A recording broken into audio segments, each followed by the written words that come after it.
TV KPM.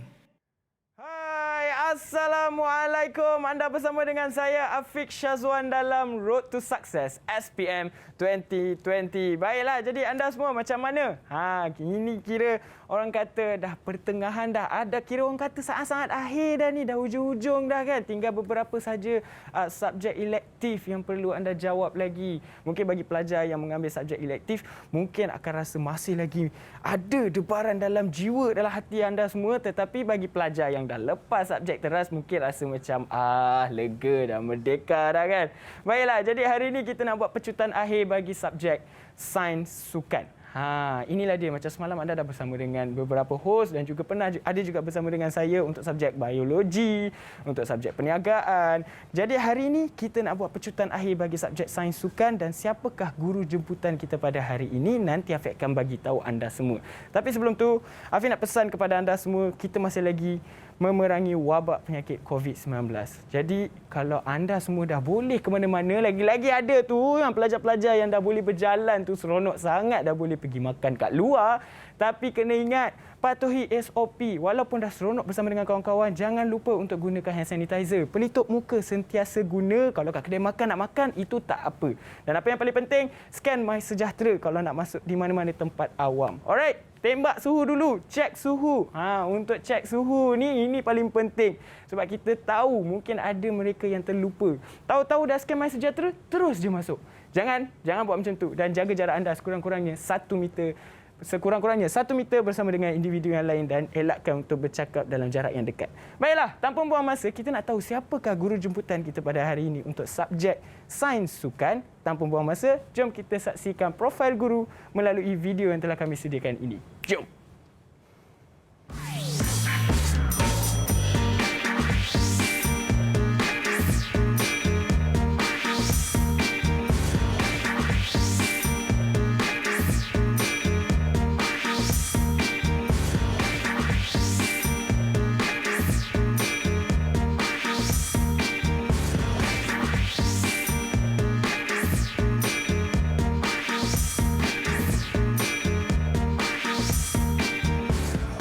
Itu dia. Anda semua dah tahu dah siapakah guru kita pada hari ini, iaitu Cikgu Muhammad Raki. Assalamualaikum Cikgu. Waalaikumsalam Fiq. Baik, jadi Cikgu jauh kita bawakan ni. Cikgu daripada sekolah sukan ni.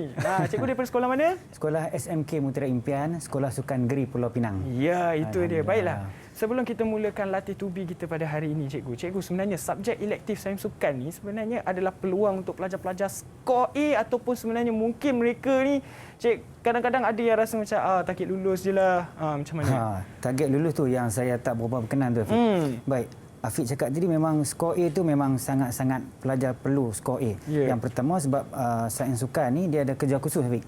Kerja khusus ni 30% dah ada pada pelajar. Sekurang-kurangnya pelajar ni dah 25% tu insya-Allah mereka dah ada dah carry mark tu. Yeah. So mereka perlukan menjawab soalan objektif dan paper tu saja. So insya-Allah lulus tu confirm dah, Afiq. Tapi saya nak pelajar-pelajar di seluruh Malaysia ni paling tidak target C ke atas lah. Cantik, tengok slip peperiksaan sains sukan ni dia ada di bawah sekali. Tengok tu cantik lah. Kan? A, B, itu yang kita nak. Baik, jadi sebenarnya kira bagi cikgu, kalau apa yang saya dengar tadi, sebenarnya subjek elektif sains sukan ni boleh mencantikkan result mereka. Jadi rugi kalau pelajar-pelajar tak ambil peluang ini. Baiklah, jadi sekarang cikgu, saya nak bawa cikgu ke meja sebelah sana untuk kita patuhi SOP terlebih dahulu. Boleh. Kita gunakan hand sanitizer. Okey, mari cikgu. Okey, saya pakai dulu. Okey, kemudian silakan cikgu. Baik. Perlu ni. Okey, jadi cikgu bolehlah selepas ini mulakan pembelajaran kita macam biasa. Dan kepada anda semua, tadi pandangan cikgu mengenai subjek sains sukan. Sekarang ni saya nak bawakan anda semua untuk sama-sama saksikan pandangan calon SPM pula tentang subjek sains sukan ini. Jadi jom sama-sama kita saksikan video ini. Didik TV KPM. Satu dia agak mudah sebab ada 4 pilihan jawapan. Dan 2 agak sukar sebab kena fahamkan betul soalan. Lepas tu kena ada kemahiran untuk menjawab. Jadi kalau kita satu, kita kena banyak buat latihan. Lepas tu baca soalan ulang-ulang supaya tak buat mistake. Lepas tu untuk kedua, fahamkan apa yang soalan nak. Lepas tu ringkaskan jawapan, bagi poin yang senang untuk dapatkan markah. Kalau boleh, kita satu tu, kalau ada kot kena ada dua senang pula jawab. Kalau kena dua, kebanyakannya akan keluar daripada rata-rata yang kita pernah buat. So, soalan dia kebanyakan soalan yang hampir sama dengan setiap tahun. Cuma dia punya ayat dia tu akan mengeriukan sikit. So, kita kena baca dengan teliti. Lepas dua pula, dia kebanyakan pun soalan yang sama. Cuma gambar aja hampir sama. Soalan dia berbeza sikit je. Didik TV KPM. Ya, itulah dia pandangan calon mengenai subjek sains sukan. Baiklah, jadi cikgu boleh kembali semula untuk cikgu mulakan latih tubi nanti dan cikgu dah boleh buka mask dah.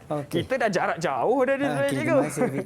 Ini adalah jarak yang sangat selamat. Baiklah, jadi sebelum cikgu pun nak bersedia, cikgu nak ambil mood dulu untuk mengajar anda semua. Ini adalah pecutan akhir, sangat-sangat akhir untuk kita recap semula topik-topik yang mana untuk lebih kita berikan penekanan. Jadi anda semua turut bersedia dan jangan ke mana-mana. Kita teruskan lagi pembelajaran kita selepas ini. Kita berehat terlebih dahulu semuanya dalam Road to Success SPM 2020. Didik TV KPM. Didik TV KPM. Kembali lagi kita dalam Road to Success SPM 2020. Macam biasa, Afi nak ingatkan anda semua patuhi SOP, sentiasa jaga kebersihan diri, gunakan pelitup muka di tempat awam dan jaga jarak anda sekurang-kurangnya 1 meter. Baiklah, dan kita masih lagi bersama dengan Cikgu Raki dan lagi satu saya nak bagi tahu anda semua, kita ada pelajar yang akan bersama dengan kita di dalam studio. Ya, kita ada 2 buah sekolah yang akan bersama dengan kita dari SMK Mutiara Impian Pulau Pinang, anak murid cikgu sendiri. Betul. Dan juga dari SMK Dato' Ahmad Perak.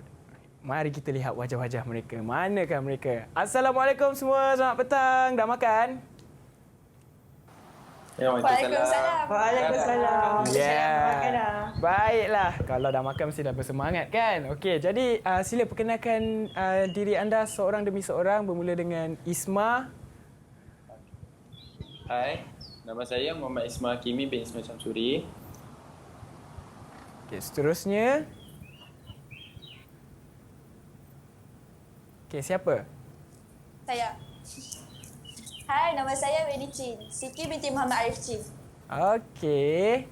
Dan seterusnya, Farah. Hai, nama saya Farah Nabila binti Nur Zaman. Baik. Hai, Assalamualaikum. Nama saya Nurushini binti Rosli. Baik. Seterusnya. Hai, nama saya Nur Aini binti Abdullah. Dan yang terakhir sekali. Hai, nama saya Wana Faraida binti Muhammad. Okey, baiklah. Jadi anda semua dah bersedia untuk kita recap semula topik-topik yang perlu lebih beri penekanan untuk anda jawab exam pada hari Rabu nanti. Baiklah, jadi cikgu pun dah bersedia dan pelajar-pelajar di rumah pun dah bersedia. Jadi jom kita mulakan sekarang. Silakan cikgu.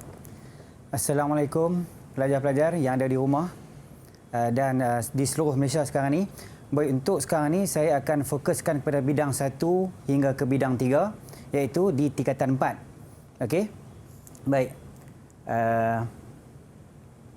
Bidang 1 yang pertama, pengenalan sains sukan dan pengurusan sukan. Dalam bidang 1 ni, pelajar-pelajar, cikgu pilih 2 tajuk yang pelajar-pelajar perlu beri penekanan. So, yang pertama adalah dasar sukan negara.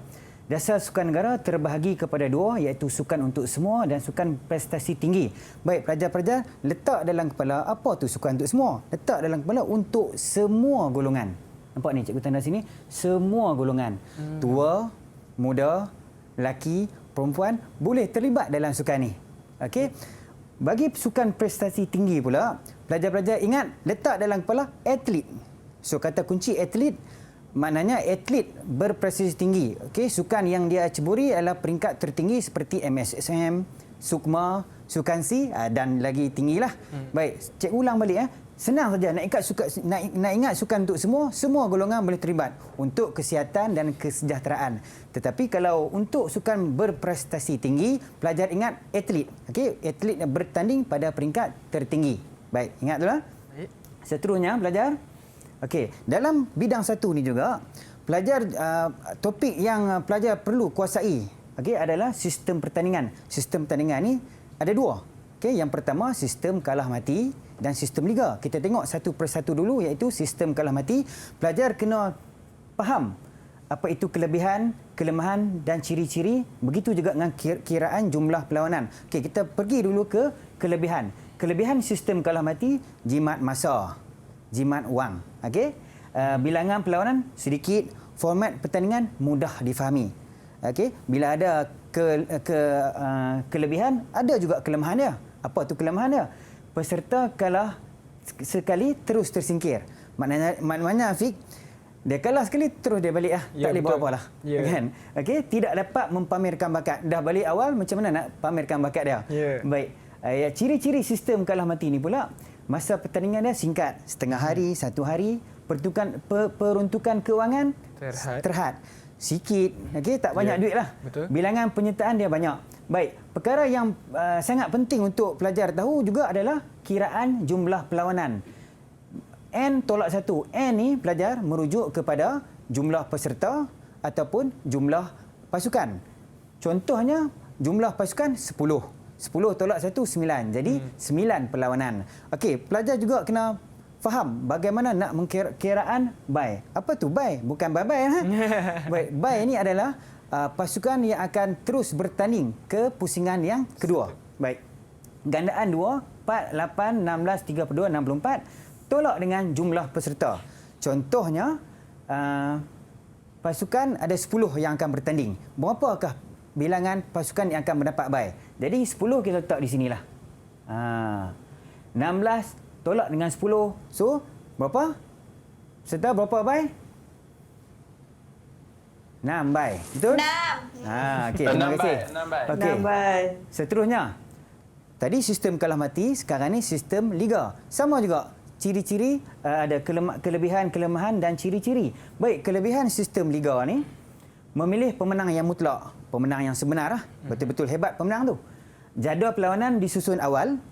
Pasukan dapat memperbaiki prestasi. Contohnya perlawanan pertama dia kalah. Tapi next game mungkin dia boleh memperbaiki prestasi untuk mendapat keputusan yang lebih baik. Okey, kelemahan dia masa panjang lah. Contohnya Afiq EPL 5-6 bulan baru nak habis. Betul. Contoh. Okey, peserta ramai, gelanggang pun banyak kena sedia.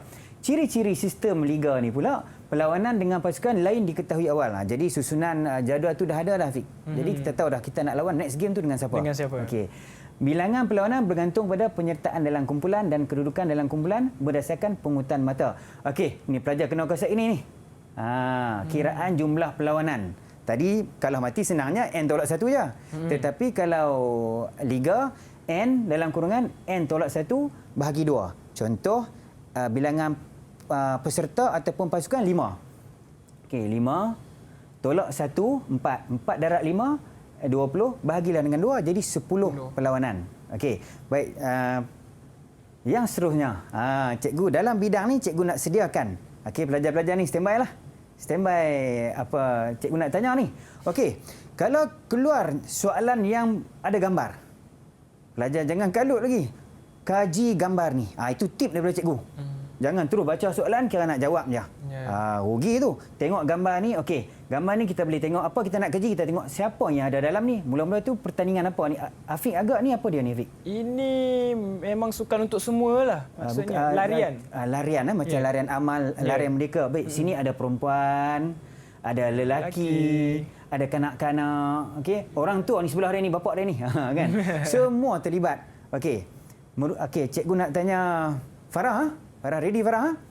Merujuk pada rajah di atas, apakah kesan penglibatan sukan ini kepada masyarakat? A. Membentuk sikap suka bersukan, meningkatkan tahap kesihatan komuniti. C. Mencapai kecemerlangan pada peringkat tinggi. Dan D. Meningkatkan tahap kecergasan fizikal. Jawapan Farah? A. Membentuk sikap suka bersukan. Macam... Okey, cikgu nak tanya pula... Wan boleh tolong Wan bantu? Jawapan macam Apakah jawapan ni? Saya rasa B.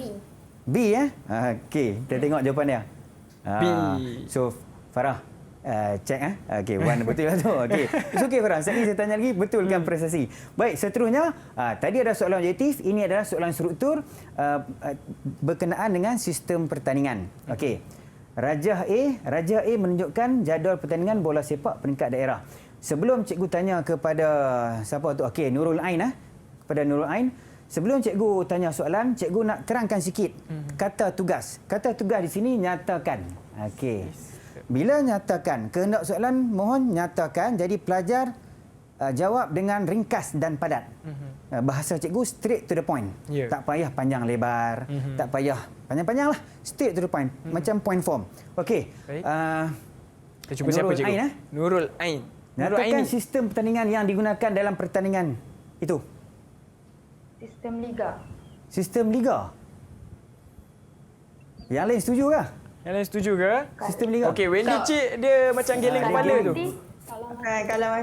Kalau mati. Kalau mati. Gugup kot no? Nurul Ain Sebenarnya dia tahu tu, dia gugup tu.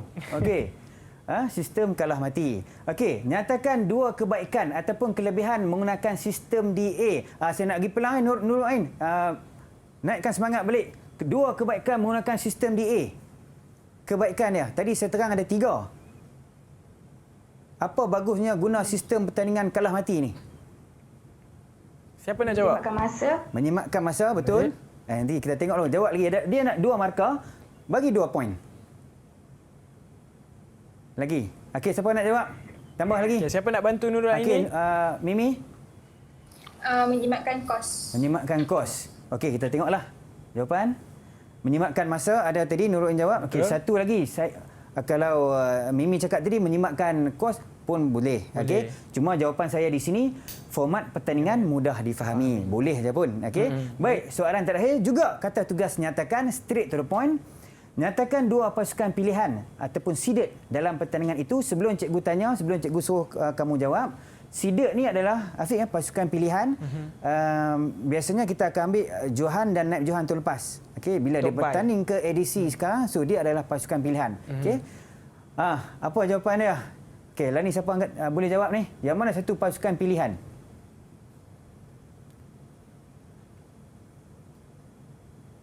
Okey, dengar saya nak tanya Farah Nabilah lah. Okey, Farah pasukan Nabilah. pilihan. Agak-agak yang mana satu? Okey, siapa boleh jawab?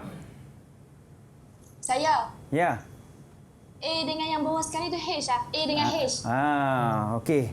Terima kasih Wendy, kita tengok. A1. Okey, betul. Okey, seterusnya. Okey, pelajar, sebelum cikgu ke bidang 2, cikgu nak minta sangat-sangat kepada pelajar yang ada di Malaysia yang akan ambil sains sukan pada hari Rabu nanti. Baik. Bidang 1 ni, mesti kena jawab bagi betul sebab mudah nak dapat markah. Sama ada dalam objektif, struktur maupun esei. Ingat belajar ini cikgu punya cabaran ni, mesti bagi dapat markah penuh. Okey. Baik, seterusnya kita ke bidang 2. Bidang 2 ni Afiq dia susah sikit, dia nak sign ni, tulang, otot dan sebagainya. Ya, baik. Okey. Tajuk yang perlu pelajar-pelajar ambil peduli, ambil beratlah ni. Okey, adalah sistem rangka. Di sini ada klasifikasi tulang ataupun jenis tulang. Dalam badan manusia ada 4 jenis tulang. Yang pertama tulang panjang. Dia punya sifat panjang dan lebar. Contohnya femur, radius dan ulna. Okey, di situ cikgu letaklah gambar tulang femur. Tulang femur ni di mana Afiq? Di paha. Di paha. Okey, tulang yang paling panjang. Cikgu nak tanya satulah saja, nak uji pelajar-pelajar ni. Bagi satu contoh, siapa boleh jawab tulang panjang yang cikgu tak sebut dalam ni? Okey, cepat. Siapa boleh jawab? Balik nanti cikgu belanja. Tibia. Mimi, nanti cikgu belanja. Tibia, betul lah tu. Yeah. Okey, tulang pendek. Seterusnya tulang pendek, dia punya sifat dia adalah pendek dan berbentuk cube. Contoh situ tarsal, karpal. Okey, cikgu letak gambar sini, gambar tapak tangan lah. Tengok tapak tangan, kita pun tahu pendek je tulang tu tulang pendek. Okey. Seterusnya tulang leper, dia punya sifat tulang leper atau pipih. Sifat dia nipis dan rata. Contoh cikgu letak itu sternum. Sternum di sini Afiq, di tengah. Di antara tulang rusuk di sini. Baik. Selain daripada itu ada juga scapula. Scapula di sini Afiq. Okay, dekat situ. Okay, scapula ni dia leper. Dan last sekali, tulang tak semua bentuk mempunyai banyak cuaran. Contohnya vertebra, tulang belakang kita ni. Baik. Seterusnya, dalam bidang 2 juga pelajar mesti menguasailah, ambil berat, ambil peduli sangat-sangat itu tajuk sendi synovial. Banyaklah sendi sebenarnya dalam badan ni yang pelajari, tapi cikgu highlightkan sini 3 aja. Okey. Sendi yang pertama sendi gelongsor, sendi pada pergelangan antara karpal dan metakarpal.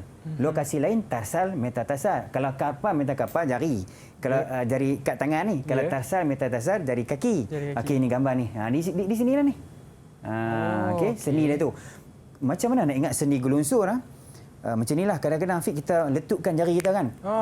Kita letupkan jari macam mana boleh meletup tu? Sebab dia gelongsor dia slide. Sebab tu dia meletup. Itu cikgu punya kata kunci lah kan. Okey, sendi lesung pelajar ingat.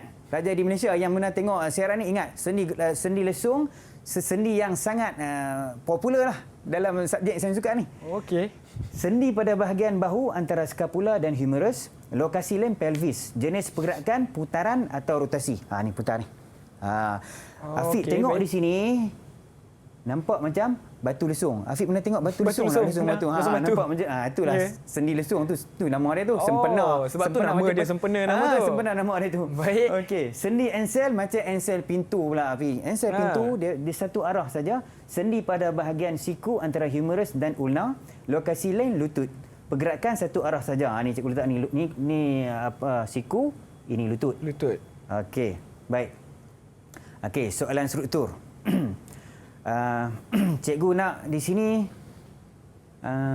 Isma diam je pada tadi dia malu kot semua orang perempuan kat situ. Dia seorang Okey, Isma. je. Rajah di Dia atas jaga. menunjukkan sendi pada bahagian bahu. Isma. Ready Isma?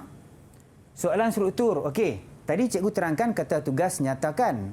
Okey, pelajar ingat kalau kata tugas namakan dia sama macam nyatakan. Apa tu? Straight to the point. Bagi saja soalan, bagi saja jawapan yang ringkas dan padat. Okey, Isma, namakan jenis sendi synovial di atas, Isma. Baru belajar tadi ni. Sendi synovial, apakah nama jenis sendi ni? Okey. Sendi lesung. Sendi lesung, okey. Baik, kita tengok. Okey, betul lah tu. Betul. Yang kedua, nyatakan satu lokasi ataupun tempat lain. Lokasi lain sendi pada bahagian badan kita. Jangan sebut bahu dah sebab dia minta lain. Okey, di mana? Di ni, pinggul. Betul ni semua. Pandai dah tu. Namakan jenis pergerakan pada sendi ini. Tadi cikgu cakap saya buat gaya lagi. Apa dia semua? Jenis pergerakan. Huruf R? Rotasi. Okey, rotasi ataupun putaran pun betul Putaran juga. pun boleh cikgu Okey, last sekali nyatakan contoh lakuan dalam sukan yang menggunakan sendi ini. Contoh lakuan ni banyaklah lakuan, tapi saya nak Isma punya jawapan. Isma nak cakap apa Isma? Contoh lakuan yang menggunakan sendi lesung yang berbentuk putaran ni semua. Pemain baseball baling bola. Baseball, baling bola Afiq. Pakai lesung Afiq? Main baseball, pemain kriket pun sama juga tu.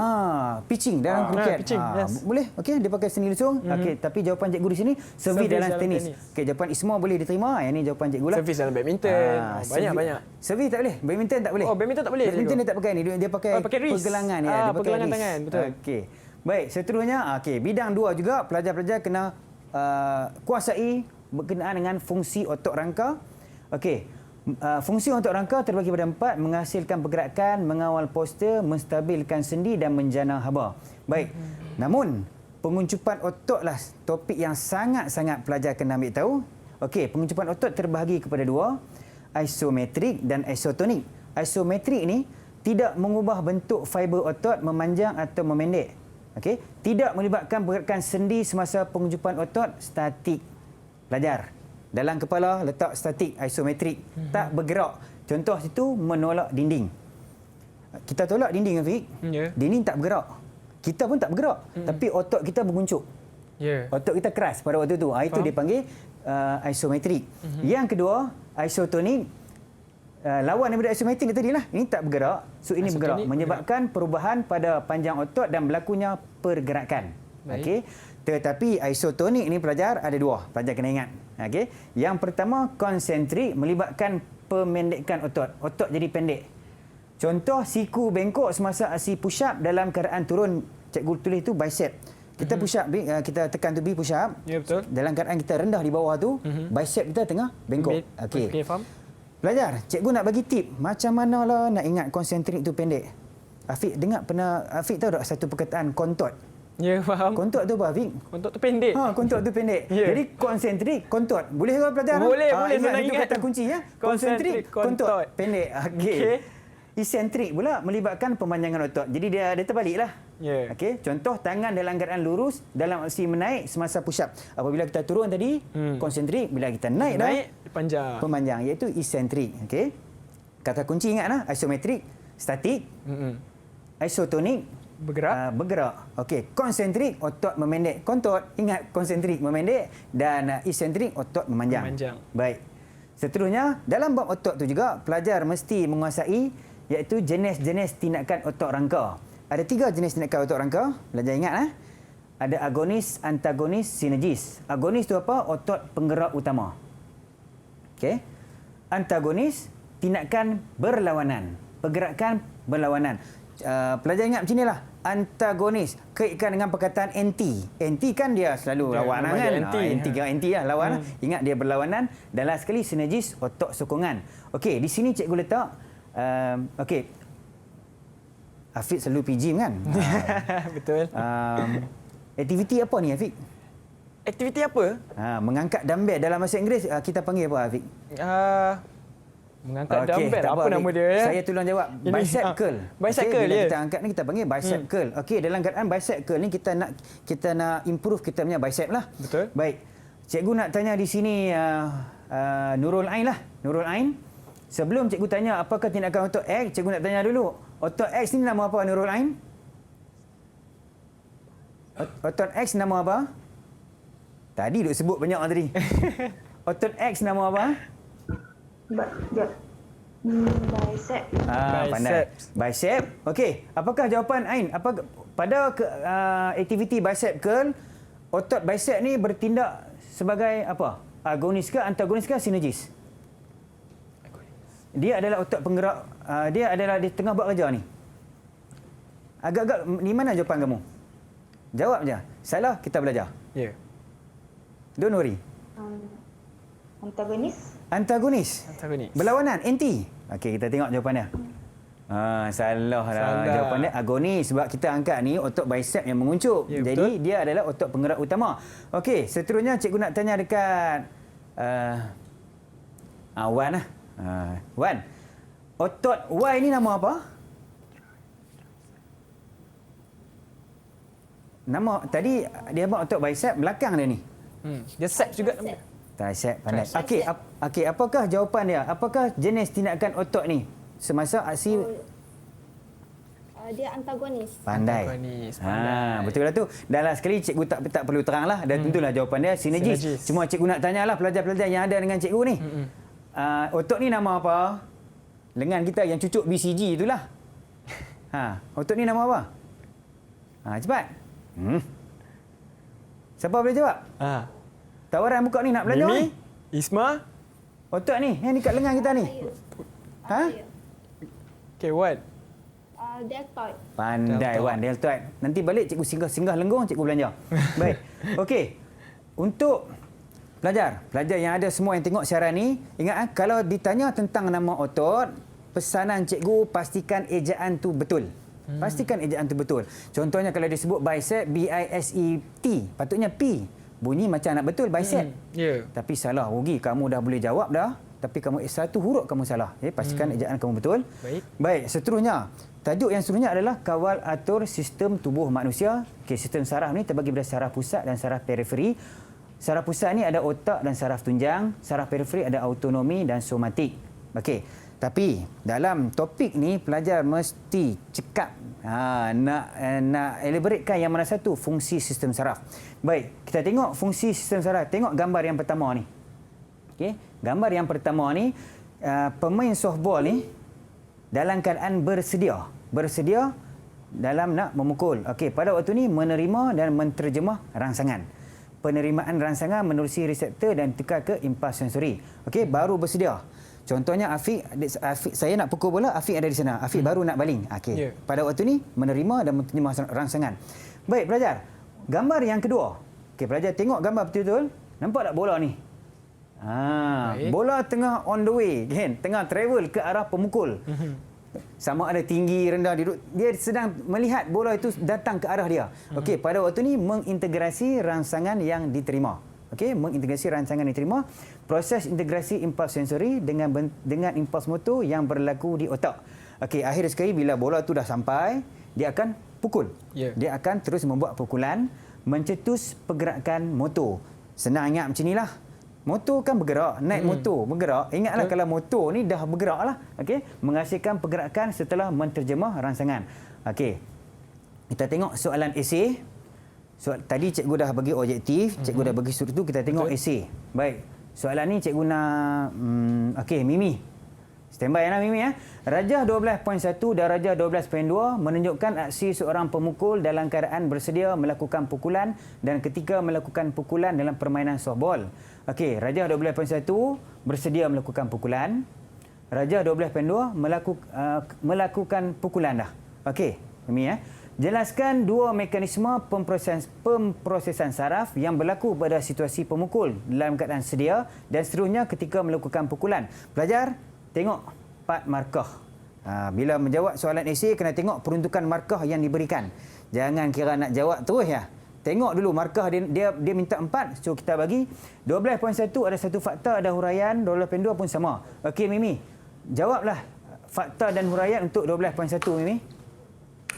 Untuk rajah 12.1, menterjemah dan menerima rangsangan. Okey, baru satu markah. Markah yang kedua? Huraiannya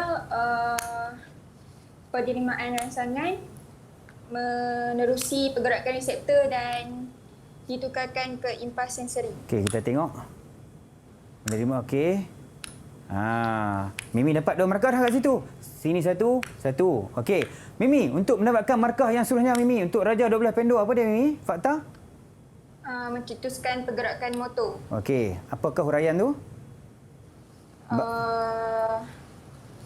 Menghasilkan pergerakan setelah menterjemah rangsangan. Okey, kita lihat.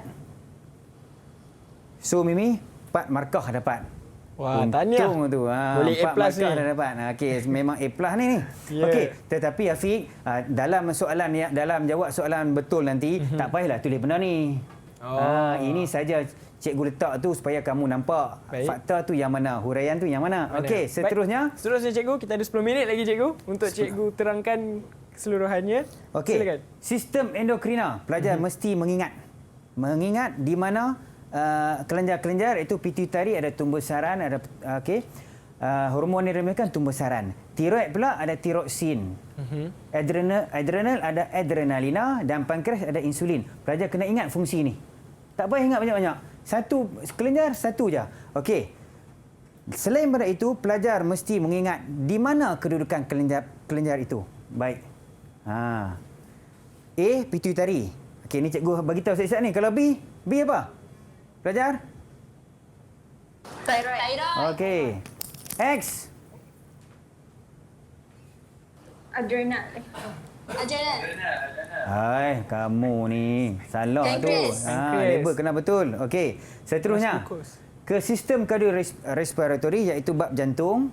Pelajar mesti mengetahui bahawa ada 4 ruang utama dalam jantung kita ni. Okey, 4 ruang utama, atrium kanan, atrium kiri, ventrikel kanan dan ventrikel kiri. Baik, atrium kanan terima darah yang kurang oksigen daripada seluruh tubuh. Ventrikel kanan mengempam darah kurang oksigen ke paru-paru untuk pertukaran gas. Atrium kiri terima darah, ventrikel kiri mengempam darah. Baik, macam mana pelajar nak ingat ni yang mana satu terima, yang mana satu pam? Kalau atrium, huruf T, atrium terima. Ingat, atrium terima darah. Senang. Okey, baik. Untuk sistem peredaran darah ada 2. Pulmonary, sistemik. Kata kunci ni huruf P ni. Membawa darah oksigen ke paru-paru untuk pertukaran gas sebelum darah kaya oksigen kembali ke jantung. Okey. Siapa saya kata huruf P? P itu paru-paru lah. Darah tadi ni paru-paru, jantung, jantung, paru-paru. Itu je. Tapi kalau sistem kitaran sistemik membawa darah yang kaya oksigen ke seluruh tubuh. Okey, saya nak bagi kata kunci huruf T. Sistemik pula membawa darah jantung ke tubuh, tubuh ke jantung. Okey? Baik. Seterusnya sistem tenaga.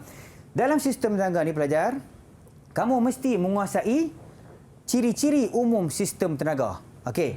Cikgu di sini, cikgu nak highlightkan 3 saja ciri umum yang pelajar perlu kena ingat. Okey, bukan perlu ingatlah, yang mudah nak ingatlah. Yang pertama, keperluan oksigen. Anaerobik tak perlu oksigen. Ni ada huruf N ni, ada perkataan N. N ni kalau dalam bahasa Inggeris negative word. Negative word tidaklah, tidak oksigen, tak perlu oksigen. Okey? Kalau aerobik perlu oksigen. Pelajar juga ambil ciri yang kedua, penghasilan ATP. Sangat terhad dan aerobik pula sistem tenaga yang lama, jadi dia tanpa had. Baik, satu lagi pelajar, ciri yang perlu pelajar ingat adalah tempoh masa. Kalau anaerobik laktik kurang daripada 15 saat, contoh acara 100 meter. Okey, kalau anaerobik laktik 15 hingga kurang 120 saat, 800 meter contoh acara, dan aerobik melebihi 120 saat macam 5000 meter. Baik. Okey, yang ni Isma. Senanglah, kita percepat sikit Isma. Nyatakan sistem tenaga yang berbeza digunakan bagi aktiviti fizikal di atas. Isma, yang ni lari 10 km, yang ni lompat jauh. Okey Isma, X apa Isma? Okey, X tu dia menggunakan tenaga aerobik. Okey. Y? Dan Y pula menggunakan anaerobik laktik. Okey, betul tu. Isma, lagi satu. Dua contoh aktiviti sukan lain yang menggunakan sistem tenaga seperti DX. Maknanya lama ni. Okey, contoh aktiviti. Ikut suka kamu nak pergi macam mana, tapi kena dengan kamu punya, kena dengan kehendak soalan. Iaitu lama. Aktiviti sukan apa? Dua contoh. Ha. Okey, yang pertama jogging 40 minit. Oh, 40 minit. Okey, boleh diterima. Lagi satu? Lepas tu, yang kedua renang 1 km. 1 km renang tu. Lama tu. Lama. Boleh lah. Try telan boleh lah. 1 km. Boleh. Ayat langkah Try Okey, kita telan. tengok. Ini jawapan cikgu. Jawapan Isma tadi betul. Ini cadangan jawapan cikgu. Pun boleh. Boleh. Okey, seterusnya hukum Newton ketiga. Indonesia. Bidang 3 berkenaan dengan hukum Newton. Hukum Newton ketiga pula, patut terang satu dulu kan. Okey. Hukum Newton pertama iaitu inersia. Suatu jasad akan kekal pegun sehingga terdapat daya yang bertindak ke atasnya. Pelajar ingat ni bola ni. Bola tidak akan bergerak selagi tidak ditendang. Okey. Hukum Newton yang kedua iaitu pecutan. Pecutan ni pula daya yang terhasil apabila berlaku perubahan hal laju pada jasad yang bergerak. Cikgu letak kita punya thrower ni, Ziyad Zulkifli ni. Daya yang besar membolehkan peluru dilontar lebih jauh. Ingat muka dia tu, ingatlah hukum pecutan. Jadi dia ada daya yang besar, otot dia besar, dia push pun jauh lah. Okey. Akhir sekali, hukum Newton yang ketiga itu reaksi. Bagi setiap tindakan ataupun aksi terdapat satu tindak balas reaksi yang sama tetapi berlawanan arah. Baik. So ingatlah. Starting block, aksi kaki dia tolak starting block menyebabkan badan tu melonjak ke hadapan. Okey, ada satu soalan ini Afiq, kita panggil soalan aplikasi. Baik. Saya nak suruh Wendy. Ready Wendy, boleh tak Wendy? Okey, Wendy. Okey, soalan struktur ini dia punya kata tugas jelaskan. 2 markah. Dua markah. Okey. Q. Jelaskan Saya ambil Q. mengenai Wendy baca cepat. Sakdan saya nak baca kan. Jelaskan mengenai kaitan hukum Newton pada salah satu aksi. Wendy boleh pasal P boleh, Q boleh, R boleh. Wendy pilih mana? Saya pilih Q. Okey. Q hukum Newton ketiga, aksi Okey. reaksi. Dia kaki melonjak menyebabkan badan ke hadapan. 2 markah. Solid dapat Wendy. Wah. Tahniah. Okey. Baik. Okey Afiq, last. Yep. Boleh? Last kali dalam bidang ni, stabiliti dalam sekitaran Afiq. Faktor yang mempengaruhi stabiliti ada 5. Jisim. Kurus kalau tak stabil, tak stabil. Geseran bertambah lebih stabil. Pakai spike, pakai kasut yang lincin dengan pakai spike lebih stabil. Okey, kasut yang pakai spike tadi. Garisan graviti, saya sekarang ni berada di garisan graviti, saya stabil lah. Kalau saya ni saya tak stabil. Betul. Okey. Luas tapak sokongan, buka kaki sikit, stabil. Pusat graviti lebih rendah, lebih stabil. Okey, sini ada gambar ni pelajar-pelajar. Tengok gambar ni. Yang ni saya nak tanya pada Farah Nabila. Lastnya Farah Nabila. Sebelum kita habis bidang 3, gambar menunjukkan salah satu aksi dalam permainan hoki. Nyatakan 2 faktor yang mempengaruhi stabiliti aksi tersebut. Apakah faktor? Antara ni. Luas tapak dengan pusat graviti lebih rendah. Luas tapak tak cukup. Habis sikit ayat tu. Luas tapak. Luas tapak Sokongan. dengan pusat graviti lebih rendah. Pusat graviti Luas lebih tapak rendah. sokongan. Okey, kita tengok. Okey. Good, Farah Nabila dapat 2 markah sini. Alhamdulillah. Kamu dah jawab semua betul. Baik Afiq. Ya. Pelajar yang pertama bila nak menjawab jangan kelang kabut nak jawab terus. Tengok apa gambar yang ditunjukkan. Okey. Lepas tu kaji jawapan yang betul. Janganlah kelang kabut sangat sebab sains sukan ni masa dia panjang dalam nak menjawab paper. Kalau paper 1 jam 30 minit dan paper 1 jam dan paper 2 jam 30 minit, masa yang panjang. Kamu ada masa yang santai untuk kamu jawab, tak payah kelang kabut. Kamu nak pergi mana? Ini biasanya paper last. Okey.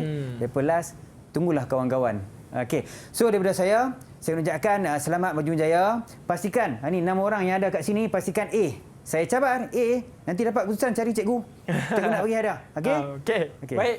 Saya pun rasa macam cikgu nak jawab juga periksa ni. Baik, terima kasih Cikgu Raki di atas info kemudian penekanan topik-topik yang sangat menarik. Walaupun saya baru belajar hari ini, saya pun mudah faham sebab saya pun suka bersukan. Baiklah, jadi terima kasih Cikgu Raki kerana sudi berkongsi ilmu bersama dengan kami semua dan pelajar-pelajar akan setia bersama dengan kami, tetapi kita akan bersama dengan cikgu yang lain pula selepas ini. Tetapi kalau nak tahu siapakah beliau, kita berehat terlebih dahulu semuanya dalam Road to Success SPM 2020.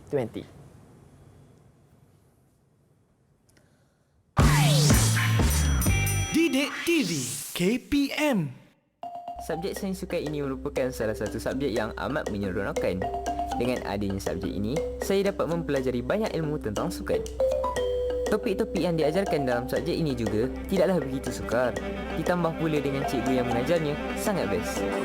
Subjek sains sukan mempunyai perkaitan rapat dengan gaya hidup kita sebagai manusia.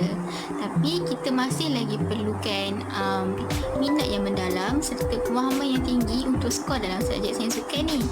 Namun bagi saya, kalau kita ada cikgu yang best, subjek itu susah macam mana pun kita boleh skor. Pada mulanya saya rasa sains sukan ni kan, dia macam mata pelajaran yang padang, penat, sukan. Rupanya cakap yang tu salah.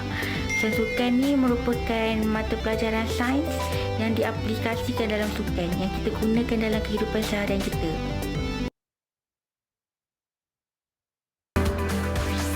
Didik TV KPM.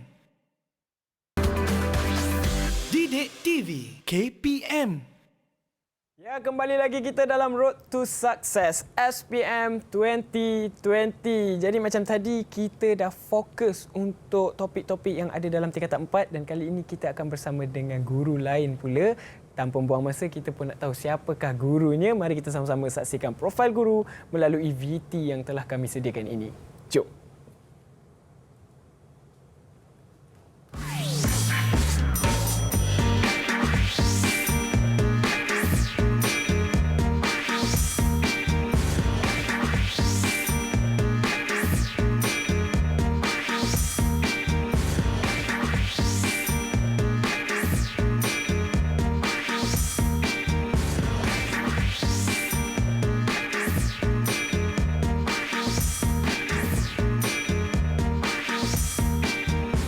Ya, itulah dia. Kita akan bersama dengan Cikgu Khairul Azli dari SMK Dato' Ahmad Lenggong, Perak. Assalamualaikum Cikgu. Sihat? Sihat. Waalaikumsalam, Afiq. Sihat, Ya, alhamdulillah. jadi Cikgu akan bagi penekanan lebih sikit topik-topik dari tingkatan 5. Okey, yang kalau kita tadi dah dengar Cikgu Raki bagi tingkatan 4. Sekarang ni saya akan sambung pula untuk tingkatan 5. Baik. Untuk saja sains sukan ni, Afiq, ada 3 bidang di tingkatan 4. Dan ada 4 pula bidang di tingkatan 5. Okey, baik. Jadi cikgu, mungkin pelajar-pelajar yang tadi pun dah tak sabar. Mari kita lihat wajah-wajah pelajarnya. Tapi sebelum itu cikgu, saya nak mempersilakan cikgu untuk patuhi SOP, gunakan hand sanitizer dan cikgu boleh buka mask dah. Okey, sebab jarak kita pun dah jauh dah ni sebenarnya. Silakan cikgu. Boleh, silakan. Sebab kita dah jauh dah. Ni lebih kurang dah lebih. Sebenarnya dah hampir 1 perpuluhan lebih dah ni. 1.2 kot meter. Baik, jadi pelajar-pelajar yang masih lagi pelajar yang sama daripada SMK Dato' Ahmad Perak dan juga SMK Mutiara Impian Pulau Pinang. Okey, jadi anda semua dah sedia ke belum ni? Kita nak recap pula topik-topik tingkatan 5 ni. Okey ke tidak? Dah. Okey, semangat. Baik, jadi cikgu kita pun dah bersemangat. Kita ada Cikgu Khairul di sini. Silakan Cikgu Khairul, sekiranya anda dah bersedia untuk mulakan sesi latih tubi kita pada hari ini. Silakan Cikgu. Terima kasih, Afiq. Assalamualaikum dan selamat petang semua. Saya akan meneruskan lagi untuk tajuk pecutan ini, iaitu untuk tingkatan 5. Okey, sebagaimana kita semua tahu, tingkatan 5 ada 4 lagi bidang. Ada 4 lagi bidang untuk tingkatan 5. Ya, ada untuk tingkatan 5, bidang 4 ataupun bidang pertama di tingkatan 5 iaitu tajuk dia kecergasan dan persediaan fizikal. Ya, untuk pengetahuan semua, tajuk ini yang kita buat ada secara amali dan ada juga di dalam kelas.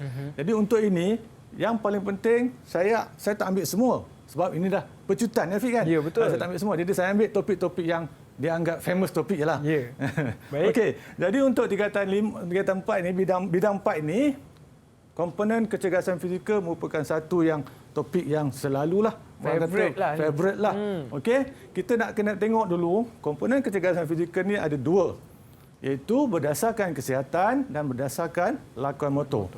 Ya, yang kesihatan ini saya rasa semua pelajar tak kiralah yang sedang Google Meet ke ataupun yang di rumah, semua dah tahu sebab yang berdasarkan kesihatan ni semua pelajar di seluruh Malaysia dah menjalankan aktiviti segak. Ingat segak? Iaitu 2 tahun sekali semua pelajar di seluruh Malaysia menjalankan aktiviti segak, iaitu di awal tahun dan juga di akhir tahun.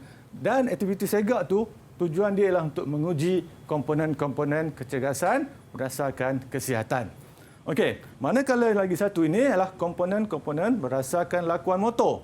Ini yang komponennya terdiri daripada kuasa, koordinasi, imbangan, masa reaksi, ketangkasan dan kelajuan. Untuk jadi atlet Fik, dan semua untuk jadi atlet yang inilah yang paling utama. Yang ini untuk kita jaga kita punya kesihatan. Ya, betul. Yang ini untuk jadi atlet yang terbaik. Kesihatan ni mungkin semua orang perlu jaga. Kesihatan ni semua orang. Semua orang. Okey, jadi tadi kita dah tahu komponen, kita nak tahu pula cara nak mengukur ujian-ujian untuk mengukur komponen tadi. Okey, kalau kecergasan fizikal, komposisi badan untuk kesihatan tadi ya, cara mengukur dia ataupun ujian yang kita gunakan, ujian lipatan kulit menggunakan kaliper ataupun BMI, Body Mass Index, indeks jisim tubuh. Kita sukat tinggi, kita timbang berat dan kita cari dia punya formula untuk dapatkan Body Mass Index ni. Betul. Okey. Manakala komponen yang lain, daya tahan kardiovaskular, ujian dia blip test dan ujian larian 2.4 km. Ataupun dalam segak kita buat, saya nak tanyalah, Farah, dalam segak ujian daya tahan kardiovaskular ni kita buat ujian apa Farah?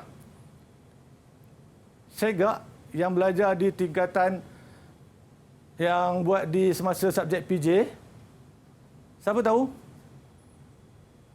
Okey, Mimi. Naik turun bangku. Ya, pandai Mimi. Terbaik Mimi. Naik turun bangku dalam ujian segak ialah untuk mengukur daya tahan kardiovaskular. Okey, seterusnya daya tahan otot. Ujian dia ujian tekan tubi. Bangkit tubi. Untuk kekuatan, ujian dia ujian kekuatan genggaman tangan. Untuk flexibility, ujian jangkauan melunjur. Okey, jadi ini adalah ujian-ujian untuk mengukur komponen kecergasan fizikal berdasarkan kesihatan. Okey, kita tengok pula ujian-ujian untuk mengukur kecergasan fizikal berdasarkan yang nak jadi atlet tadilah. Kuasa, apa ujian dia? Kuasa biasanya kuasa kaki kita ukur. Ujian dia ujian lompat jauh berdiri. Betul. Okey, untuk koordinasi penting dalam sukan kan, dalam pergerakan, dalam lakuan motor semua. Ujian dia ujian baling dan tangkap bola tenis, imbangan, masa reaksi, ketangkasan, kelajuan ni ujian dia ujian lari pecut, ketangkasan, main badminton. Mestilah seorang yang perlu tangkas. Main badminton. Jadi ujian dia kita buatkan ujian larian T. Okey, dah tahu ujian, kita berlatih. Nak berlatih untuk mencapai objektif latihan, kita mestilah berlatih secara berprinsip. Okey, inilah prinsip-prinsip latihan kita kena ada. Kalau setakat pergi main saja itu bukan latihan. Itu tak dapat nak meningkatkan prestasi kita. Jadi kita mestilah latih secara berprinsip. Kalau dalam buku teks tingkatan 5 ada dia disebut akronim sportif, SPOR IVE. Okey, iaitu ujian latihan prinsip yang pertama spesifisiti. Iaitu pengkhususan, khusus. Kita nak latih apa datang latihan hari ini? Nak latih untuk tingkatkan otot, keupayaan otot ataupun nak latih permainan, nak latih kemahiran. Okey. Progresif, mestilah ada ansur maju. Overload, mesti setiap kali latihan kita ada tambah beban dia. Okey, rest and recovery, ada waktu rehat dan pemulihan. reversibility, setiap latihan mestilah kalau disarankan mestilah dalam masa 3 kali seminggu. Sebab dalam proses fisiologi tubuh badan kita, dia akan balik kepada asal sekiranya kita tak berlatih. Okey? Individualize, maksudnya ada berbeza antara setiap individu untuk berlatih tu. Ada individu. Dan variability, mesti ada kepelbagaian latihan. Tak boleh benda yang sama juga. Itu membosankan. Betul. Jadi untuk mengelakkan tu, kita kena ada kepelbagaian. Dan latihan itu mestilah ada enjoyment ataupun keseronokan untuk berlatih. Datang sekali berlatih tak seronok, tak naklah. Okey. Jadi segala tu juga, semuanya prinsip tu juga mestilah diikut sekali dengan yang dinamakan dia punya pemboleh ubah latihan tadi. Pemboleh ubah ni kita ambil akronim FITT, fit, nak fit. Ramai orang sebut nak fit. Okey, fit tu apa? Frekuensi, kekerapan. Kita kena set berapa kerap kita nak berlatih. Seminggu 3 kali, seminggu 5 kali. Okey, intensity, iaitu volume latihan kita tu. Bagaimana kita nak setakat mana hari ini nak capai kadar nadi latihan yang tinggi ataupun kadar nadi latihan yang rendah. Kalau dekat dengan game, dekat dengan perlawanan, kita tak perlu buat yang tinggi-tinggi. Okey. Time, tempoh masa latihan kita. Biasanya disarankan mestilah melebihi 30 minit. Baru ada dia punya kesan. Betul. Okey, jenis latihan. Macam tadi jugalah jenis latihan ni untuk kita nak mengkhususkan apa yang kita nak latih hari itu. Apa yang kita nak buat hari itu. Okey. Okey, ini untuk bidang 4 saya bagi satu contoh soalan. Ini contoh soalan bukan soalan sport. Ingat harus diingat di sini. Ini contoh soalan. Baik. Okey. Okey, contoh soalan ini Rajah menunjukkan latihan untuk meningkatkan komponen kecergasan fizikal. Bila keluar soalan, sama jugalah macam Cikgu Raki cakap tadi pun, kita kena tengok stimulus yang diberi itu. Apa yang ada dalam gambar ni? Okey, ini ada gambar atlet perempuan. Atlet perempuan lompat atas peti lombol, lompat ke bawah dan lompat balik atas peti lombol. Jadi, untuk ini, soalan dia, nyatakan komponen kecergasan fizikal yang dilatih dalam Rajah. Dia tanya, apakah komponen kecergasan fizikal yang dilatih? Siapa nak jawab? Siapa nak jawab? Ramai yang nak jawab. Ramai nak jawab. Aini, cuba Aini. Okey, siapa yang boleh jawab? Aini. Aini. Kuasa. Oh, tepat sekali Aini. Tepat sekali, betul. Betul. Kuasa. Sebab apa? Kuasa ini ialah melatih. Nama latihan ini ialah latihan plyometrik. Latihan plyometrik ini untuk meningkatkan kuasa kaki. Itu sebab dia lompat. Letusan. Kuasa letusan kaki. Explosive power lah. Okey. Seterusnya soalan 2. Namakan ujian kecergasan fizikal yang boleh mengukur komponen kecergasan. Okey. Tadi kita tahu ini ialah komponen kecergasan kuasa. Sekarang dia tanya pula, namakan ujian. Okey, tadi yang mula-mula tadi, yang slide kuning tadi, nama ujian. Siapa nak jawab? Okey, kita dengar seorang wakil tunggal yang lelaki. Isma? Okey, Isma. Kekuatan otot. Kekuatan otot. Ada jawapan lain? Wendy macam tak puas hati je. Lompat jauh berdiri. Lompat jauh berdiri? Lompat jauh berdiri. Okey, kita tengok siapa betul. Isma ke Wendy? Okey, jawapannya lompat jauh berdiri. Semua ya. Sebab ini, ujian untuk menguji kuasa. Gambar ni tak abaikan dah. Sebab soalan dia bertanya ujian untuk menguji kuasa. Kita kena fahami kehendak soalan, iaitu apa itu latihan, apa itu ujian. Itu je. Okey, ni soalan, saya bagi satu contoh soalan di bidang 4. Seterusnya saya akan pergi kepada bidang 5. Okey, bidang 5 ni Afiq, untuk pengetahuan ramai terutamanya pelajar perempuan suka sangat tajuk ni. Sebab ni tips diet. Kita gunakan ini je. Tapi ini kita fokus kepada piramid makanan. Kita fokus kepada pemakanan atlet. Nak jadi atlet, dia piramid dia sama juga macam piramid makanan biasa, tetapi berbeza dari segi di aras dia. Atlet dia ada 6 aras. Pelajar kena ingat perbezaan dia. Atlet dia ada 6 aras. Aras bawah sekali ni adalah aras minuman ataupun air ataupun elektrolit. Sebab atlet dia banyak mengeluarkan peluh, berlaku hidrasi apa semua. Jadi air aras 1. dan dia ada 6 aras. Ingat tu je. Kalau keluar yang 6 aras itulah piramid makanan atlet. Kemudian yang tanda yang kedua pula, atlet dia perlu sayur-sayuran dan buah-buahan di aras bawah tu. Kalau piramid makanan biasa, dia bawah ni adalah karbohidrat. Tapi untuk piramid makanan atlet, bawah ni sayur-sayuran dan buah-buahan, aras 2. Aras 3 baru karbohidrat, aras 4 baru protein, aras 5 lemak dan minyak, dan sedikit yang atas sekali snack manis ataupun minuman manis. Okey. Ini ialah keperluan dan sumber tenaga. Okey. Kita makan, makanan memekarkan tenaga utama kepada kita. Apa yang kita makan dapat berbagai-bagai nutrien yang masuk ke dalam tubuh badan kita. Okey. Kemudian kita kena tahu, banyak mana kita makan, banyak mana tenaga yang hasil daripada makanan kita tu. Kalau kita makan protein, 1 gram protein, dia menghasilkan 4 kilokalori tenaga. Okey? Kalau kita makan lemak, dia menghasilkan 9 kilokalori tenaga. Jadi ada kawan saya dan ada rakan-rakan sama-sama cikgu, dia buat formula ni PKL, protein Kuala Lumpur. Pergi Kuala Lumpur. Untuk ingatkan protein, karbohidrat dan lemak. Naik bas nombor 449. Jadi sekiranya ada soalan yang keluar, berapa kilokalori tenaga yang dimakan nasi lemak yang ada 1 gram lemak, 1 gram minyak, 1 karbohidrat, ada nasi, apa semua tu, kamu ingat pergi Kuala Lumpur 449 tu kamu darablah. Kamu darablah. Okey.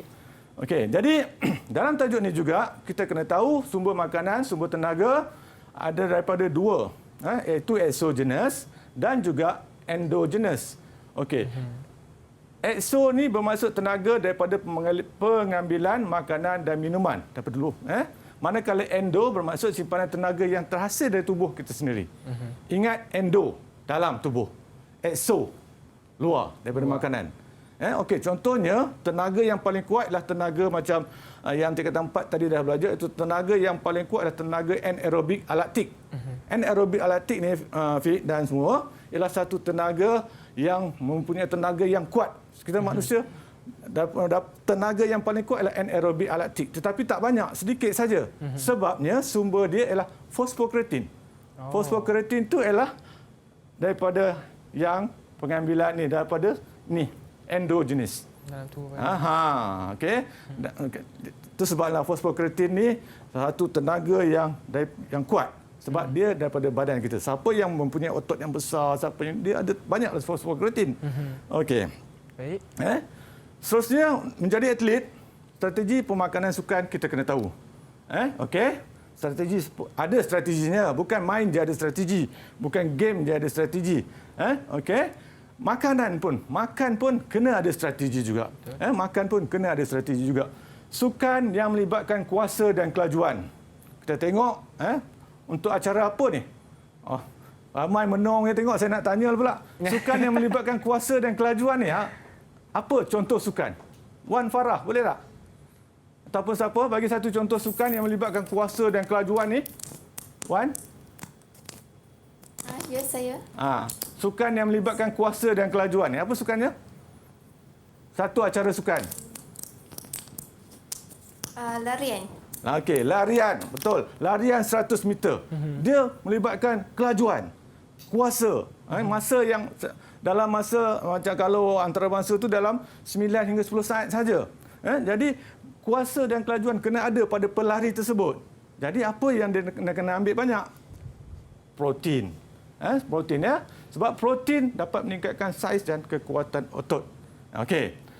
Sukan yang melibatkan jangka masa yang panjang. Sukan yang melibatkan jangka masa yang panjang. Seperti apa? Macam maraton, triathlon. Maraton itu okey, dia menggunakan tenaga yang banyak, jaraknya jauh. Kalau berlari itu 42-43 km maraton ni. Jadi tentulah dia mengambil masa yang lama, menggunakan tenaga yang banyak. Jadi apa sumber tenaga dia yang kita nak banyakkan? Ialah mesti karbohidrat dia tinggi. Lemak dia rendah. Protein sederhana dan kandungan air ataupun elektrolit yang mencukupi. Okey. bagi sukan yang melibatkan kombinasi kuasa, kelajuan dan jangka masa panjang. Contohnya dalam game rugby. Dalam permainan rugby, mainan bola sepak pun jangka masa yang agak boleh katakan panjang jugalah ya. Satu 45 minit, rehat 45 minit. Okey. Jadi begini, sumber makanan yang dikena dapat ialah sumber karbohidrat tinggi dan protein dia sederhana. Itu strategi dia untuk meningkatkan prestasi kita. Jadi, cikgu dalam bidang sukan. Nak tanya juga, pengiraan kalori makanan dalam pemakanan ini penting jugalah untuk seseorang atlet itu mengikut sukan yang bersesuaian. Semestinya, Afiq. Semestinya. Dia kena tahu berdasarkan kiraan makanan tadi dan berdasarkan piramid tadi. Untuk dia kekalkan dia punya prestasi. Baik. Faham? Okey, ini saya bagi lagi satu contoh soalan yang biasa keluar di bidang 5. Okey. Nampak soalan pun saya tengok pelajar-pelajar ramai ada yang dah senyum macam nak jawab. Okey. Rajah menunjukkan piramid panduan pemakanan atlet. Dia dah siap bagi tahu inilah piramid panduan pemakanan atlet. Ada 6 lapis. Ada 6 level kat situ. Bawah sekali ada gambar botol-botol tu air lah. Okey, dia tanya sini soalan dia. Namakan satu contoh makanan daripada kumpulan X. Ni. Kat sini ni. Contoh makanan daripada kumpulan X. Siapa nak jawab? Siapa nak jawab? Yang angkat tangan bawah saya. Farah Nabila. Okey, Farah Nabila. Saya jawab. Daging. Daging, ikan atau telur. Okey, daging, ikan atau telur. Kita tengok betul tak? Sebab egg ini tak ada dalam soalan, Fik. Ini saja untuk dah terkeluar tadi. Okey, daging, ikan atau telur sebab egg adalah protein. Jadi sumber-sumber protein macam Farah cakaplah, tu daripada daging, ikan dan juga telur. Okey. Soalan yang kedua, nyatakan satu kepentingan pengambilan makanan kumpulan Y. Yang pertama, calon kena kenal pasti apa kumpulan Y ni. Siapa nak jawab yang ni? Karbo. Isma. Isma angkat tangan tinggi nampak? Kita cuba Isma. Untuk membekalkan tenaga pada atlet untuk melakukan latihan ataupun sesuatu aktiviti.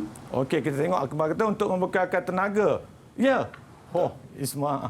Isma jawab membekalkan tenaga.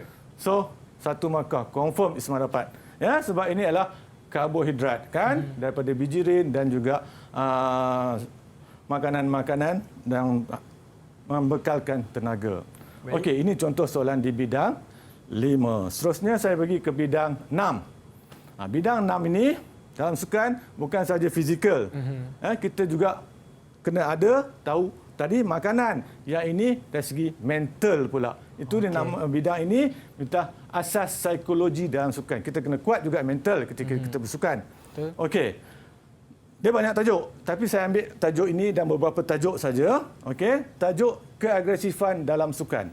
Agresif ni kan kita nampakkan dalam sukan ada berlakunya keagresifan, agresif. Okey. Jadi untuk ini calon kena ingat, calon kena tahu jenis-jenis keagresifan. Keagresifan ada 3. Ada 3 kan? Ingat, ada 3. Yang pertama, keagresifan ketara. Yang kedua, keagresifan instrumental. Dan yang ketiga, pelakuan asertif. Ketiga-tiga ni calon kena bezakan. Kena tahu dan kena nyatakan contoh. Saya pasti semua calon dah tahu ni. Kalau yang ketara ni tentulah yang macam mana? Ketara yang kasar, yang dendam, kasar. Okey. Terima kasih. Ada yang jawab tu. Okey. Kemudian faktor-faktor yang mempengaruhi keagresifan. Apa faktornya mengapa atlet itu agresif? Sebab yang antaranya kebangkitan fisiologi, persepsi individu, kan? Kita rasa individu orang tu nak menang, dia buat kasar kat saya tadi. Jadi saya kena balaslah persepsi. Jadi itu berlakunya. Padahal tadi orang tadi mungkin tak sengaja, Hafiz. Kan? Tapi ini persepsi individu yang mewujudkan apa dia punya faktor yang mempengaruhi tadi. Perbezaan masa dan jaringan. Okey. Ada ataupun pemain akan bila rasa masa dah nak habis ni. Terutama macam perlawanan yang masa dah nak habis ni. Alah, aku dah pasukan dah ketinggalan ni. hentam sajalah, ataupun buatlah apa pun, janji aku nak boleh menang, janji aku dapat balas balik gol. Macam itulah. Jadi perbezaan mata dan jaringan juga boleh mewujudkan punca-punca keagresifan. Lokasi perlawanan, main dekat stadium sendiri lain rasanya. Main kat tempat stadium lawan lain. Jadi ini juga mempengaruhi, dan ada juga penggunaan bahan-bahan terlarang lah. Penggunaan memang ada juga atlet yang kadang tu dia menggunakan bahan-bahan yang tak dibenarkan ni. Ini mendorong untuk dia melakukan keagresifan. Okey. Seterusnya tajuk yang kedua untuk bidang 6, tajuk kebimbangan. Kebimbangan pun yang pertama sekali calon kena ingat jenis-jenis kebimbangan. Ada dua, kebimbangan threat dan juga kebimbangan seketika. Okey. Dan untuk tajuk ini juga calon kena fokuskan untuk mengingat dan mengetahui latihan-latihan ataupun kemahiran-kemahiran untuk mengawal kebimbangan. Nak main kan, kita sebimbang, takut, sejuk, kecut. Okey, jadi kita kena tahu bagaimana untuk kemahiran untuk mengawal kebimbangan. Antaranya latihan pernafasan. Latihan pernafasan ni, tak apa saya, latihan pernafasan ni maksudnya kita kena tarik nafas dan hembus perlahan-lahan. Tarik nafas panjang. Pelajar tahu kan? Pelajar semua tahu kan? Itu latihan pernafasan. Relaksasi otot progresif. Kita kena relax. Mana-mana otot besar kita kena relax saja. Nak bertanding kita kena relaxkan otot-otot besar. Imagery, membayangkan, buat satu bayangan, buat satu situasi yang macam mana. Dan yang paling orang selalu yang kita nampak orang amalkan inilah kata-kata rangsangan diri. Yes. Aku boleh menanglah dengan ni. Aku boleh menanglah dengan lawan ini. Aku boleh. Yes. Okey itu. Okey. Itu adalah antara tajuk kebimbangan. Seterusnya saya masuk sikit sosiologi sukan. Sosiologi sukan ini saya ambil kesan pelibatan dalam sukan. Apabila kita menceburkan diri dalam bidang sukan, tentulah menghasilkan berbagai-bagai kesan. Saya ambil kesan kepada individu, kesan kepada masyarakat, bagaimana, dan kesan kepada negara. Apa individu itu dapat? Sekiranya melibatkan diri dalam bidang sukan, semestinya yang pertama tahap kesihatan terbaiklah. Okey, sasia. Individu ini dapat mendisiplinkan diri dengan undang-undang dan peraturan pertandingan.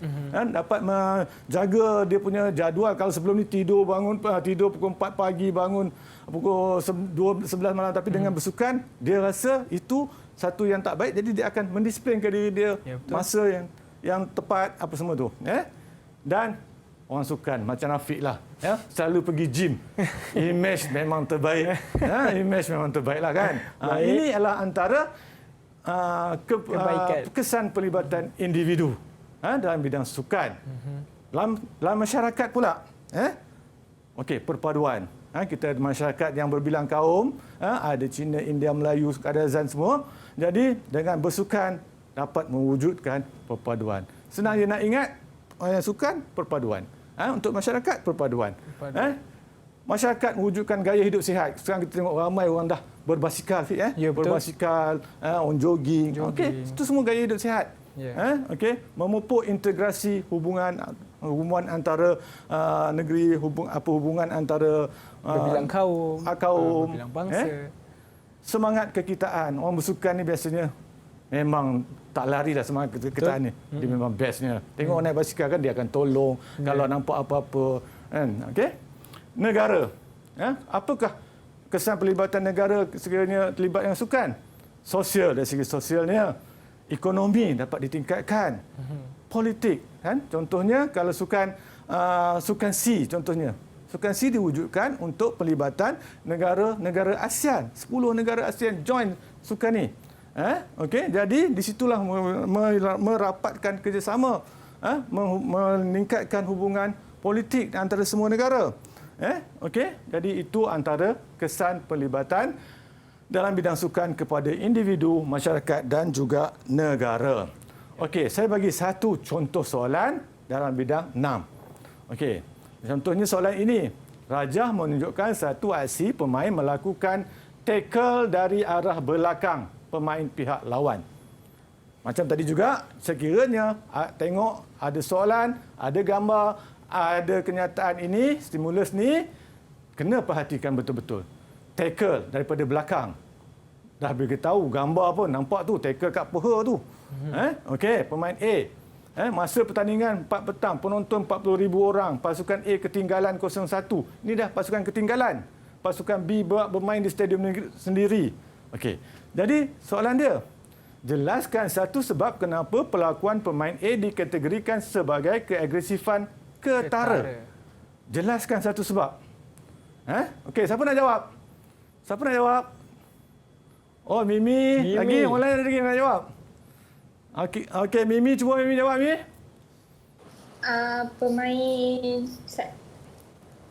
Pemain A sengaja menjatuhkan membuat tackle pada pemain B. Okey, Mimi mungkin dia tak jelas. Okey. Kita tengok jawapan Mimi.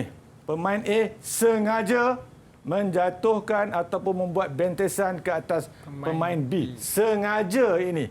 So sengaja ada tak dalam keagresifan ketara?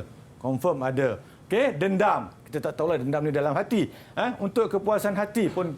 Tapi dari segi menyalahi peraturan pertandingan pun kita dah boleh cakap. Jadi mana-mana salah satu ini kalau dijawab oleh para pelajar, oleh para calon SPM nanti akan mendapat markah. Ya? Okey. Seterusnya saya pergi ke bidang yang terakhir. Bidang yang terakhir adalah bidang 7. Bidang 7 ini saya ambil pada tajuk punca-punca kecederaan sukan. Okey, punca-punca kecederaan sukan inilah antara 4 faktor ataupun 4 wujudnya kecederaan dalam sukan. Yang pertama adalah faktor kendiri. Faktor kendiri, atlet itu sendiri. Atlet itu tak memanaskan badan dengan betul. Atlet itu ada masalah. Okey, atlet itu sedang dalam keadaan yang tension, runsing, semua pergi main. Okey. Mungkin dia akan menyebabkan punca-punca kecederaan. Menggunakan peralatan yang kedua. Faktor yang kedua menggunakan peralatan. Peralatan tu bola yang dah kempis pun dimain. Kan ada kan nak jimat, nak apa ni kita main kat kampung-kampung tu bola kempis pun jalan je. Mungkin boleh mengakibatkan kecederaan. Stick hoki yang dah patah lagi bahaya. Okey, peralatan. Persekitaran. Yang ketiga, faktor ketiga persekitaran. Padang yang lecak, padang yang tak terurus, kita tak boleh bermain. Okey, kita tak boleh sebab ini mewujudkan punca-punca kecederaan sukan. Dan yang terakhirlah pihak ketiga ni pada penonton lah. Penonton membuat kacau, okey, hasutan lah apalah. Ini juga boleh mengakibatkan kecederaan. Okey. Seterusnya langkah pencegahan kecederaan sukan. Sekiranya untuk mengelakkan. Tadi punca, dah tahu punca, kita naklah tahu cara untuk mengelakkan. Mengelakkan mestilah yang pertama memakai pakaian yang sesuai. Peralatan sukan yang betul, yang cukup spesifikasinya. Dan kalau dia main bersukan yang agak bahaya, ada memakai peralatan pelindungan dan bermainlah di kawasan persekitaran yang selamat. Untuk ini saya bagi semua calon ingat pakai alat perlindungan selamat, persekitaran selamat. Untuk ingat pakai alat perlindungan untuk selamat. Dapat 4 dah. Kita sebut satu ayat saja, pakai alat perlindungan yang selamat. Tapi kita dapat 4 poin. Biasanya kalau keluar soalan esei boleh goreng. Dengan kita ingat 4 perkataan tadi, kita dah boleh goreng. Okey, seterusnya kita kena tahu jenis-jenis kecederaan sukan, kecederaan tisu lembut. Ada 2 saja kecederaan, tisu lembut dan juga tisu keras. Tisu lembut, spring ataupun kekejangan otot lebam atau kontesi, strain, dislokasi. Terkehel, terseliuh. Okey, ini adalah kecederaan tisu lembut yang berlaku di sendi, berlaku di otot. Dan lagi satu kecederaan tisu keras. Tisu keras ni terutamanya berlaku pada tulang dan kepala lah. Patah tulang. Okey. Setelah kita tahu tanda-tanda kecederaan tadi, kita kena tahulah untuk menguruskan kecederaan.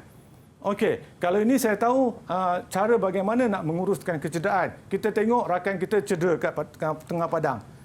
Jadi sebagai atlet sukan, kita boleh menguruskan sekiranya kita mengamalkan akronim ni. Akronim yang pertama ni, TOTAP. Siapa boleh sebut apa dia TOTAP ni? Oh, sorry. Siapa boleh sebut apa? Okay, Wendy. TOTAP. Talk, observe, touch, satu lagi pergerakan aktif, pergerakan pasif dengan ujian kemahiran. Okey, cantik, bagus Wendy. TOTEP ini adalah talk. Kita tengok, kita tanya dulu. Kita tengok, tak observe, kita touch, sentuh tempat yang luka. Kita suruh aktif movement dia, pasif movement dia dan ujian dia punya kemahiran, skill test dia. Okey, itu untuk TOTEP. Sekiranya kita nampak rakan kita tercedera, terseliur ke apa, kita tak tahu. Untuk kita nak pantau dia. Okey. Yang kedua, DRABC. DRABC ini untuk mangsa yang tidak sedarkan diri ataupun mangsa yang pengsan ataupun pitam. Danger, response, airway, breathing and circulation. Okey. Yang ketiga, kita dah tahu mangsa itu terseliur. Setelah buat TOTEP tadi, kita nak rawat dia sikit. Rawat, kita kena gunakan akronim RISER. Iaitu rehatkan, aiskan, kompreskan, elevation tinggikan macam ni dan refer kepada yang lebih pakar. Dan sekiranya yang kalau untuk DRABC tadi, mangsa itu tak sedarkan diri, sementara kita nak menunggu kehadiran pakar, kita boleh dia berada dalam posisi pemulihan macam ni. Baring macam ni, Afiq. Sebab di sini boleh melancarkan pernafasan dan juga mengurangkan kesakitan. Okey, satu contoh untuk soalan bidang 7. Maklumat di bawah adalah berkaitan dua situasi kecederaan dan sukan yang berbeza. Situasi 1, seorang atlet maraton pengsan selepas menamatkan acaranya. Situasi 2, seorang atlet bola sepak diberikan bantuan di luar padang akibat diterjah. Okey, berdasarkan situasi 1 dan 2, pilih pengurusan bantu mula yang betul. Siapa nak jawab? Wendy lagi online? Isma. Okey, Isma angkat tangan Isma. Okey, situasi 1. Kita tengok kalau pengsan kita nak buat apa? TOTEP ke, RISER ke, DRABC ke?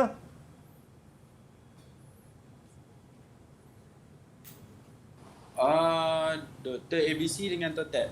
Okey, Isma jawab Dr. ABC untuk situasi 1 dan TOTEP untuk situasi 2. D jawapannya. D jawapan dia.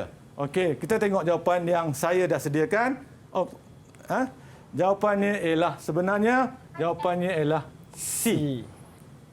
Sebab ini adalah RISER. Bantuan, dia punya keyword dia bantuan di luar padang. Kita dah bagi bantuan. Kalau TOTEP kita baru nak mengenal pasti.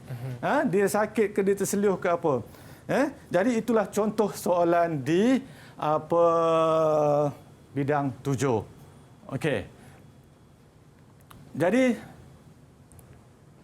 akhir kata daripada saya, sama-samalah kita berdoa, insya-Allah semua saya doakan, saya harapkan semua pelajar-pelajar akan mendapat A. Untuk pengetahuan Afiq dan juga semua SMK Dato' Ahmad, memang kalau buat sains sukan ni Hulu Perak lah. Kami di daerah Hulu Perak tak ada orang boleh challenge lah. Saya cabar sekolah-sekolah lain lah. Berani. Tengok tanya pengetua dia. Baik. Jadi cikgu, ada tak apa-apa tips sebelum kita mengakhiri hari ini, sebab hari Rabu ni mereka nak menduduki peperiksaan sains sukan ni, dan cikgu pun dah bagi banyak tips dah, topik-topik yang cikgu sentuh dalam tingkatan 5. Apa lagi kata-kata akhir daripada cikgu sebenarnya? Okey, kata-kata daripada saya sentiasa mengharapkan semua murid dalam masa 2 hari ini tengok balik tajuk-tajuk di tingkatan 4, tengok balik tajuk-tajuk tingkatan 4, terutamanya di bidang 3. Bidang 3 itu satu bidang yang agak dikatakan satu peratusan soalan yang banyak, sebab dia bidang ni ada sampai 8-7 tajuk. Jadi tengok balik terutamanya di tingkatan 4 bidang 3. Kemudian cuba balik tengok juga berkaitan dengan macam pesanan macam Cikgu Raki, bab 1 ataupun bidang 1, pengurusan sukan, pengurusan pertandingan apa semua tu jangan tinggal. Kalau ada itu dalam soalan objektif kalau ada dalam soalan esei, jawab yang bidang 1 tu. Bidang 1 ni senang nak dapatkan markah. Okey. Kemudian akhir kata daripada saya lah, Fiq, dan semua pakat-pakatlah kita berdoa. Usaha dah usaha. InsyaAllah saya harap semua orang dapat A lah. Semua orang dapat A+. Semua calon. Ini adalah subjek elektif, subjek untuk menambahkan A kamu. Subjek untuk menambahkan A kamu. Itu saja daripada saya. Okey, saya sudahi dengan Assalamualaikum warahmatullahi taala wabarakatuh. Terima kasih. Selamat petang. Bye bye. Baik, terima kasih daripada Cikgu Khairul Azli dan saya nak ucapkan ribuan terima kasih juga kepada pelajar-pelajar yang ada di Google Meet bersama dengan kita di dalam studio. Isma Hakimi, Wendy Chin, kita ada Mimi Rosli, Farah Nabila, Nurul Aini dan juga Wan Fa. Baik, so I wish you guys good luck, okay? Boleh skor A lah ni semua wajah-wajah skor A+ ni, confirm. Alright, dan juga pelajar-pelajar yang ada di rumah juga boleh ambilkan segala tips dan juga panduan daripada guru-guru yang kami bawakan di Road to Success pada hari ini supaya dapat memberi manfaat kepada anda semua untuk skor dan mendapat skor yang cemerlang. Lebih-lebih lagi untuk subjek kita hari ini iaitu Sains Sukan. Baiklah, jadi jangan ke mana-mana. Selepas ini kita ada subjek seterusnya iaitu Reka Cipta Pecutan. Ini juga merupakan subjek elektif. Jadi kalau anda nak skor A, jangan lupa untuk ulang kaji bersama dengan kami sebentar nanti. Jadi berakhirlah di sini episod kita untuk Sains Sukan. Terima kasih cikgu, terima kasih anda semua. Jangan ke mana-mana, kita jumpa lagi nanti semuanya dalam Road to Success SPM 2020. Bye, Assalamualaikum. Didik TV KPM. Assalamualaikum. Pada kesempatan hari ini, saya ingin mengucapkan selamat menjawab soalan peperiksaan bagi anak saya, Ilya Azira, untuk kertas Sains Sukan yang akan berlangsung pada 17 hari bulan ini. Semoga Angah dapat menjawab soalan Sains Sukan dengan tenang dan penuh semangat. Dan diharapkan dapat mencapai kejayaan cemerlang dalam peperiksaan untuk kertas Sains Sukan. Sekian, terima kasih.